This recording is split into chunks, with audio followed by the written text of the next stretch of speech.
dari kelas 11 ULW dengan nomor absen 21. Perkenalkan, nama saya Niwayan Sroni, nomor absen 30. Perkenalkan, nama saya Ibtu Julio Angga Putra, nomor absen 14, kelas 11 UPW. Perkenalkan, nama saya Ibtu Nata, nomor 16, kelas UPW. Perkenalkan, nama saya Kadara Reja. Nah, proses yang pertama yaitu pembentukan BPUPKI. Nah, singkatan dari BPUPKI itu Badan Pendidik Usaha Kemerdekaan Indonesia yang dibentuk oleh Jepang pada tanggal 1 Maret 1945 sebagai persiapan kemerdekaan Indonesia. Nah, badan ini bertugas untuk mempersiapkan dasar negara dan merumuskan konstitusi. Nah, jadi proses yang kedua yaitu sidang pertama BPUPKI. Nah, sidang pertama ini diselenggarakan pada tanggal 29 Mei sampai 1 Juni 1945. Nah, pada sidang pertama ini para anggota BPUPKI mendiskusikan dasar negara. Adapun beberapa tokoh yang ikut memberikan usulan termasuk Soekarno, Muhammad Yamin, dan Supomo. Nah, pada sidang pertama ini menghasilkan gagasan-gagasan yang saat ini dikenal sebagai Pancasila. Yang ketiga, yaitu sidang kedua BPUPKI pada tanggal 10 sampai 17 Juli pada 1945. Pada sidang kedua, BPUPKI membahas rancangan Undang-Undang Dasar, kontribusi, dan berhasil merumuskan Piagam Jakarta pada 22 Juni 1945. Piagam ini menjadi cikal bakal membuka Undang-Undang Dasar 1945 yang mencantumkan prinsip-prinsip dasar negara.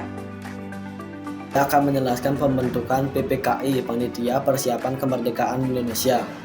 Setelah BPUPKI dibubarkan, Jepang membentuk PPKI pada 7 Agustus 1945 untuk melanjutkan tugas persiapan kemerdekaan. PPKI bertugas menyelesaikan pembahasan Undang-Undang Dasar dan mempersiapkan proklamasi kemerdekaan. 5. Proklamasi kemerdekaan 17 Agustus 1945. Soekarno dan Muhammad Hatta memproklamasikan kemerdekaan Indonesia pada tanggal 17 Agustus 1945. Setelah proklamasi, PPKI segera menyelesaikan rumusan sebagai dasar konstitusi negara. 6. Sidang PPKI 18 Agustus 1945. Pada sidang pertama PPKI, UUD 1945 disahkan. PPKI mengesahkan pembukaan dan batang tubuh UUD 1945 sebagai konstitusi resmi. Sidang ini juga menetapkan Soekarno sebagai presiden dan Muhammad Hatta sebagai wakil presiden. Nah, tahap yang pertama yaitu perencanaan. Nah, tahap yang pertama adalah penyusunan program legislasi nasional atau prolegnas yang disusun berdasarkan daftar RUU prioritas yang akan dibahas pada setiap periode.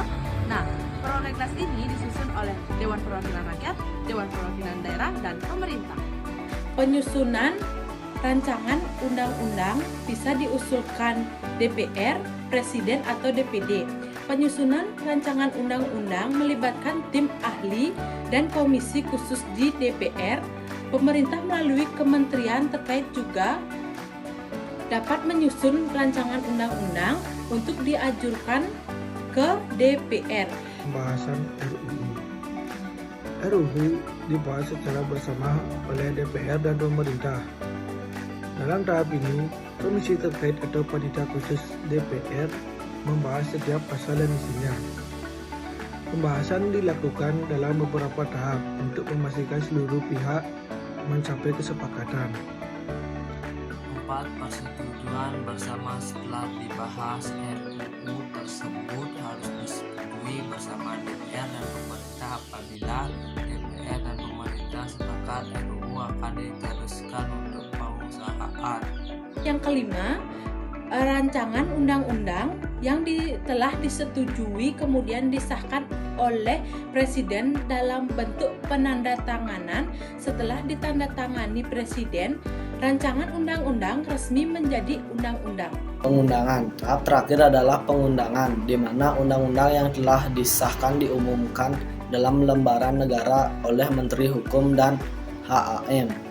Dengan demikian, undang-undang tersebut menjadi berlaku dan meningkat secara hukum. Baik, sekian presentasi dari kami. Jika ada salah kata, maaf. Saya tutup dengan para pesanti.